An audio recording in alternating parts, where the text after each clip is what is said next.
দেখো কেমন যে থানায় একদিন তুই রাজত্ব করছো, এই লকাপে কত আসামি ঢুকাইছো, আজ আসামি এই লকাপে তুমি জুলিয়া রয়েছো। কিরে মত না, আজ তোরে পিড়েই বানাবো পদ না।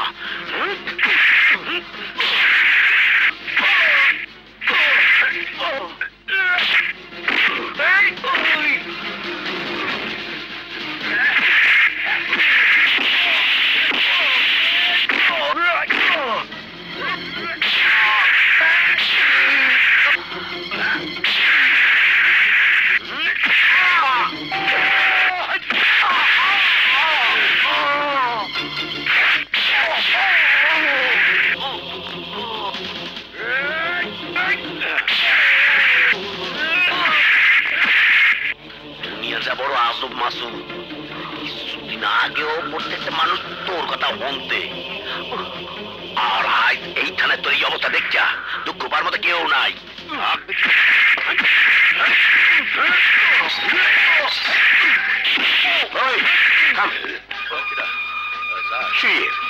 একলা একলা পিঠায় হাত বড়া করে ফেলেছে।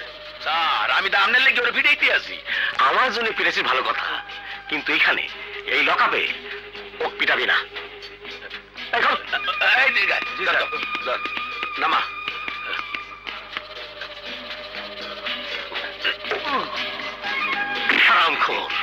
ফাইল বাইর কর। বাইর করার দরকার কি স্যার, কইয়ে দিলেই তো হয়। তাও তো কথা, বাইর করার কষ্ট তো করতে হবে না। কেস হবে না তোর নামে, চাকরি ফেরত পাবি। ফেরত দিবি? হ্যাঁ, আমার মাকে আগে ফিরিয়ে দে শুয়োরের বাচ্চা।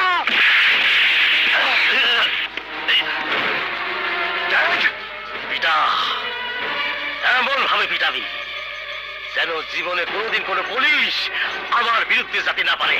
মুকাররম,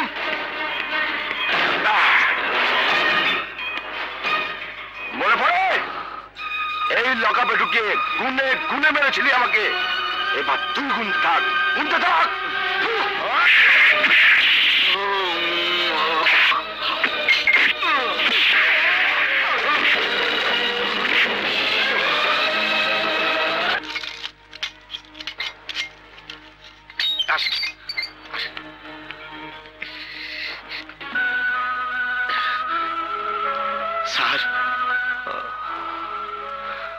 স্যার, স্যার আমি বোধহয় হেরেই গেলাম।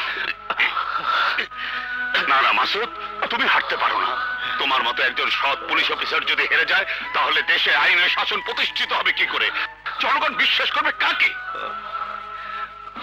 আগামীকাল আদালতে পিঠির স্টেটমেন্ট জমা দিতে হবে। ওরা আমাকে ছাড়বে না, এভাবে আটকে রাখবে। তুমি কোনো চিন্তা করো না মাসুদ, কাল সকালে আমি একজন ভালো উকিল পাঠাবো, সে বিথির স্টেটমেন্ট আদালতে হাজির করবে। তুমি তার কাছে ফাইল দেওয়ার ব্যবস্থা করো। আপনি কি গ্যারান্টি দিতে পারবেন সেই উকিল কোটি টাকা বিক্রি হবে না? সেটাও একটা চিন্তার বিষয়। তাহলে বরং এক কাজ করো, ফাইলটা আমার কাছে দিয়ে দাও, আমি ফাইল কোর্টে নিয়ে যাব। আপনি নিয়ে যান? হ্যাঁ হ্যাঁ, কিন্তু এটা আপনার বিপদ হতে পারে। আমাকে আক্রমণ করার সাহস হায়দার আলী হবে না, আর যদি করেও মরতে আমার কোনো আপত্তি নেই। আমাকে বিথির স্টেটমেন্টটা দাও মাসুদ, আমি যাব। আমজাদ স্যার, ফাইলটা ওনাকে দিয়ে দাও। আপনি বলছেন স্যার? এছাড়া আর কোনো উপায় নেই। আমজাদ, ফাইল আমি আদালতে পৌঁছাবই, হয় বাঁচার মতো বাঁচবো, না হয় বীরের মতো লড়াই করে মরবো। তুমি কোনো চিন্তা করো না মাসুদ, তুমি কোনো চিন্তা করো না। আমার কি হবে ড্যাড? কাল বিথির জবানবন্দি আদালতে দাখিল করার তারিখ। তোর কিচ্ছু হবে না। মাসুদ লকাবে বন্দি, কাল সন্ধ্যা পর্যন্ত লকাবে আটকা রাখবে মোকাররম, জিজ্ঞাসাবাদ করবি। ওই ফাইল নিয়ে মাসুদের আদালতে যাওয়া হবে না। শুধু একটা ব্যাপারে খটকা লাগতেছে, ওই শালা জলিল একটু আগে থানায় যায় মাসুদের সাথে কথা কইছে, ওখান থেকে হাবিলদারকে সঙ্গে নিয়ে বাড়াইছে। জলিলের মতলবটা চাল, জলিল সাহেব আইছে। জলিল শালা শকুনের জান। মরবি না নে, মরবি না নে, নাম নীতি নানটি হাজির। আসতে বল। তুই ভিতরে যা। আচ্ছা এত রাতে জলি আমার কাছে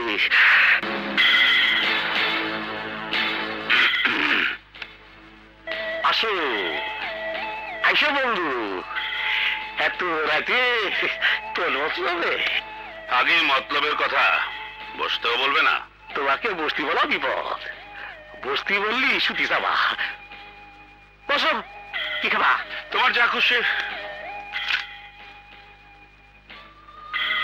ভালো করে দু কাপ চা বানা।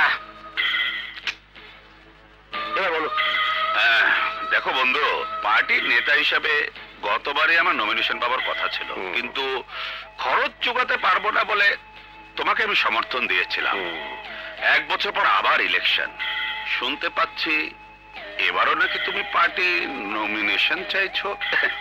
সেটা কিন্তু কথা ছিল না, কথা ছিল তুমি আমাকে সমর্থন দেবে। তোমাকে সমর্থন দেবো আমি? 4 বছর ধরে করতেছি, একটা দিনের জন্য তুমি শান্তি থাকতে দাওনি। দরকার হলে রাস্তাটা পাগলের সমর্থন দেবো, কিন্তু তোমাকে দেবো না। তাছাড়া ইলেকশন করতে টাকা লাগে, সেটা কোথায় বাবা? তুমি দেবে। মোটামুটি 1 কোটি টাকার একটা বাজেট আমি করে ফেলেছি, তুমি আমাকে নগদ দিয়ে দেবে। তাছাড়া আমাদের এলাকার উন্নয়নের জন্য বেশ কটা প্ল্যান হয়ে গেছে, টেন্ডার কল করা হয়েছে। প্রায় 50 কোটি টাকার উন্নয়ন কাজ, কাজগুলো আমাকে পাইয়ে দেবে। তুমি কি পাগল হয়ে গেল নাকি? পাগল আমি হইনি হায়দার, পাগল হবে তুমি। কাল আদালতে বৃথির স্টেটমেন্ট, মেডিকেল রিপোর্ট সহ চার্জশিট দাখিল হবে। তোমার ছেলের ফাঁসি হবার সম্ভাবনা রয়েছে। তাছাড়া যে কাজ তুমি করেছো তাতে পার্টি থেকে বের করে দেওয়া হবে তোমাকে, পদটাও থাকবে না। পাগল না হয়ে তোমার উপায় আছে? আমি একটা কথা বুঝতে পারতেছি না জলি। ধরে নাও তোমাকে আমি লিখিত সমর্থন দিলাম, ইলেকশন খরচ বাবদ 1 কোটি টাকা দিলাম, উন্নয়নের জন্য যে 50 কোটি টাকা টেন্ডার হয়েছে সেটাও দিলাম।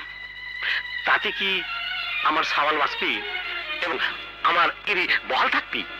থাকবে। থাকবি কেন বলি? তোমার ছেলে তো আমারও ছেলে। বৃথির স্টেটমেন্ট, মেডিকেল রিপোর্ট এবং চার্জশিট ফাইল এখন আমার কাছে। দেখো তার ফটো স্টেট কপি।